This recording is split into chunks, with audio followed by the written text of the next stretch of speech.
don't think anybody can live and be here for very long periods of time without falling completely in love with the place and the sea and the hills and everything it has to offer.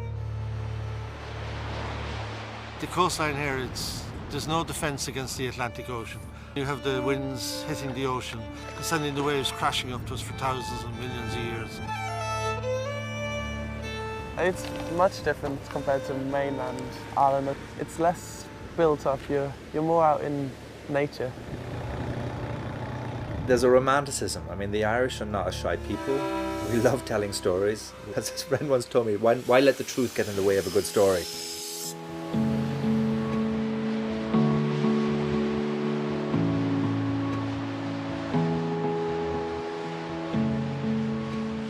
I think the Wild Atlantic Way is more beautiful than the rest of Ireland. It's different almost every day. Well, surfing, I find it as an escape, so if you've ever got any problems or anything, it's an escape from your other life and you're free.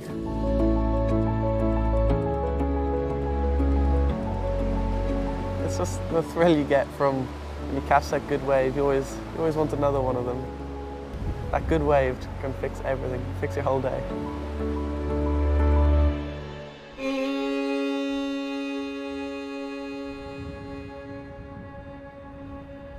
The coast of Ireland has such a diverse, wonderful group of people. And the land isn't the best land in the world, but it's beautiful and it's kind of rugged and it's far away from everywhere.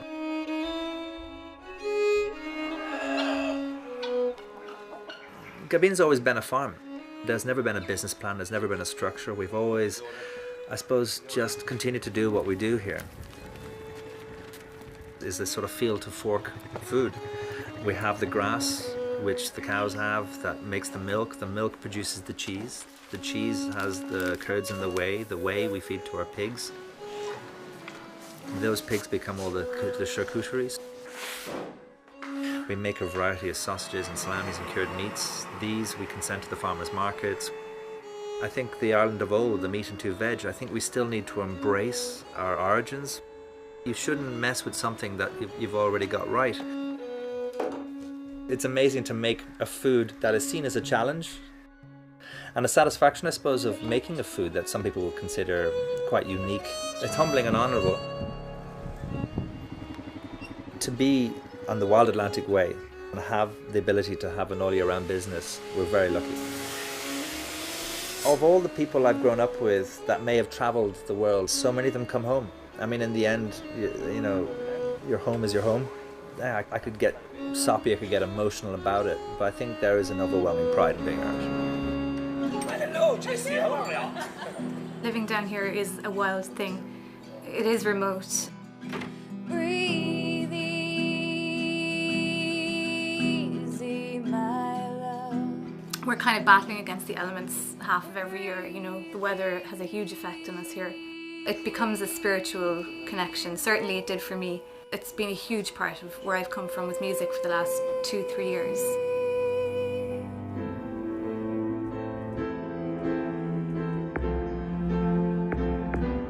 Ireland is such a small country. In Ireland we think it's a huge country, probably the most important country in the world, which, you know, if you're from Ireland you will think that. Sea kayaking to me, it's a medium that gets you out into a beautiful world. Once you sit on the ocean, you're in very, very dynamic places because where the ocean meets the land, there's incredible energy. When I touch the ocean, if somebody in Australia is touching the ocean, we're in contact with each other via the water. So the power is incredible and the energy is incredible. And I like to think I'm tapped into it and that I can share it with people. And one of the most sacred things of the Wild Atlantic Way is the people. There's always a welcome here. To quote from a famous song, home is where the heart is, but my heart is certainly here. It's a long road from Donegal to Kinsale. The best way to navigate it is literally to ask, wherever you stop, ask a person where to eat, what to see and what to do. And I think that's a great way to see a country. The adventures are there. You just get in a car. It's not like you have to travel 10 hours to get to somewhere else. You've got 10 minutes around the corner and you're somewhere completely unique and different. And I think that's probably part of the adventure. There's such huge heritage, culture, you know, it's mystical, it's nature, it's everything, and it's one of the most beautiful places in the world. You can't find this anywhere else.